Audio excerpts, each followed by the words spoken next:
Baik, Dokter Ana, berkaitan dengan pasti ya keingintahuan dari penonton di studio maupun penonton di rumah mengenai cara Anda berbusana.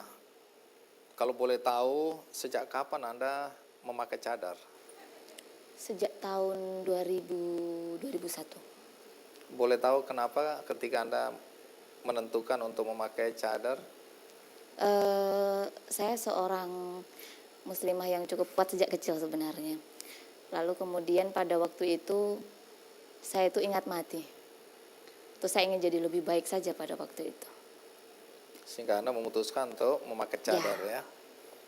Nah, tentu yang kami ingin tahu adalah reaksi ya masyarakat, orang-orang ketika tahu dokternya bercadar. Bagaimana reaksi mereka rata-rata? Pada awal saya mendirikan di rumah saya yang di Sumberan itu ya. Rumah saya kan jelek itu Bapak, yang sesuai di gambar tadi, rumah tua yang bawahnya hanya bukan tanah tapi semi tanah, semen gitu ya. Orang kan melihatnya aneh, masa dokter rumahnya seperti itu. Ditambah lagi ini kok cadaran ya gitu. Jadi apalagi ini, jadi lebih semakin orang nggak ragu kalau saya seorang dokter. Namun karena itu kan lihatnya dari jauh. Nah, setelah mengenal saya, orang melihat oh dokter Hana ini beda. Itu ucapan orang-orang seperti itu. Setelah mengenal Anda lebih dekat ya. Saya dengar Anda pernah dianggap dokter abal-abal gitu ya. Iya, betul. Oke, terus jadi bagaimana Anda meyakinkan orang-orang yang datang ke Anda tentang sikap Anda, prinsip Anda yang tidak bisa dilihat dari cara Anda berbusana? Sebenarnya yang mengatakan saya dokter abal-abal bukan orang awam justru. Justru orang awam lebih setelah bertemu saya ngobrol, mereka tidak ada sih pandangan negatif itu sama sekali nggak ada. Bahkan yang etnis Tionghoa itu justru merasa senang gitu, akrab dengan saya. Dulu saya kan bekerja di salah satu skincare, klinik kecantikan yang besar di Jogja. Rata-rata di sana Nasrani gitu. Itu mereka justru senang gitu dengan saya. Dan tidak ada masalah ya, berbeda agama begitu. Yang utama itu kan sebenarnya bukan masalah dress code-nya, tetapi adalah bagaimana kita ini berinteraksi dengan sesama kita. Baik. Lalu bagaimana sikap suami atau reaksi suami karena Anda kan juga melayani pasien-pasien pria? Ya. Nggak ada masalah itu. Sikap suami bagaimana? Ya, alhamdulillah. Suami saya juga seorang yang religius juga, akan tetapi dalam perkara ini kan saya harus profesional sebagai dokter. Jadi beliau justru beliau yang sangat support saya untuk semakin tidak membedakan apapun itu, mau kelompok tertentu, kelompok agama, kelompok pengajian, suku, kemudian jenis kelamin, beliau justru mengajarkan bagaimana bersikap yang baik begitu. Saya dengar suami ada di sini ya. Ya. Boleh berdiri yang merasa suaminya? Silakan berdiri. Iya. Kita berikan aplaus. Terima kasih. Jadi dukungan pasangan hidup menjadi penting sekali ya, baik istri maupun suami. Jadi suami mendukung apa yang Anda lakukan. Ya, sangat-sangat mendukung. Apa sebenarnya tantangan terberat yang Anda hadapi ketika melakukan kegiatan pengobatan gratis untuk masyarakat yang tidak mampu? Mungkin titik terendah bagi saya itu ketika ada justru mungkin yang seagama dengan saya misalnya, mereka justru menjatuhkan saya, sedangkan teman-teman saya yang Nasrani justru bagaimana ya, mereka sangat support saya. Itu membuat saya sangat sedih ya.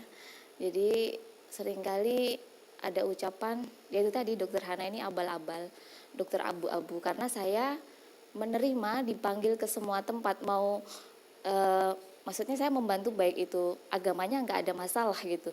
Di tempat ada waktu itu di sekolah Nasrani misalnya, saya dipanggil untuk jadi dokter di situ, atau kelompok pengajian manapun lah bahasanya ya kalau di muslimah seperti itu.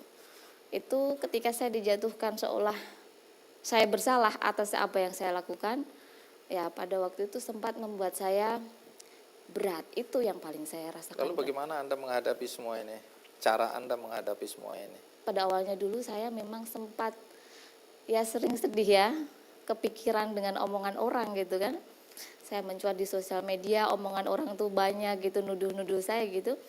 Tapi makin kesini dan alhamdulillah suami itu selalu eh, gimana ya, support saya untuk nggak peduli dengan seperti itu. Kamu harus maju, harus berkembang, harus lebih banyak membantu lagi seperti itu.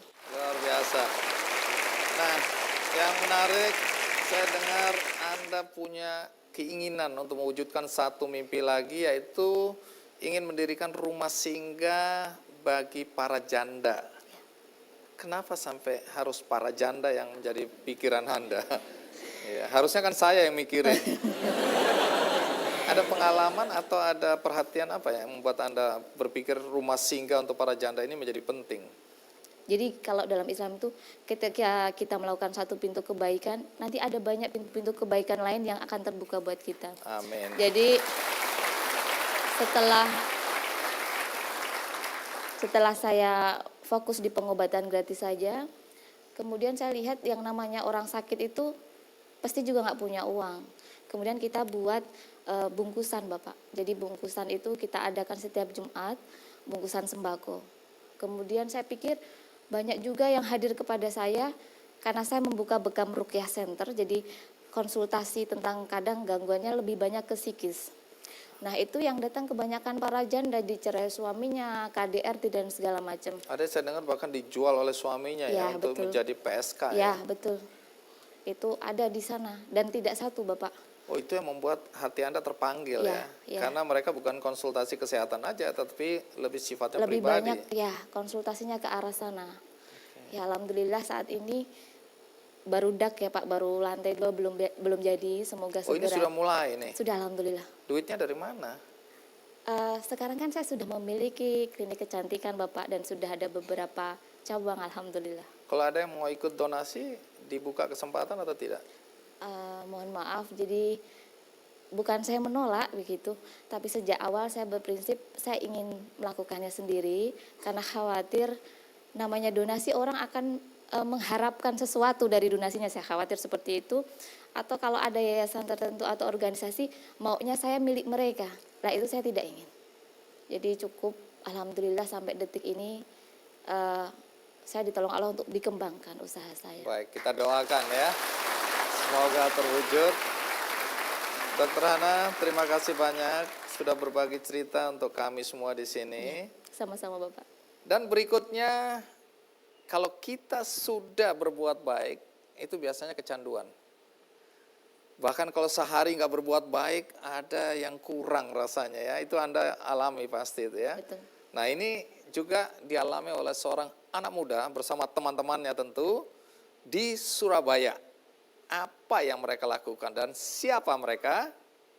Saya akan segera kembali.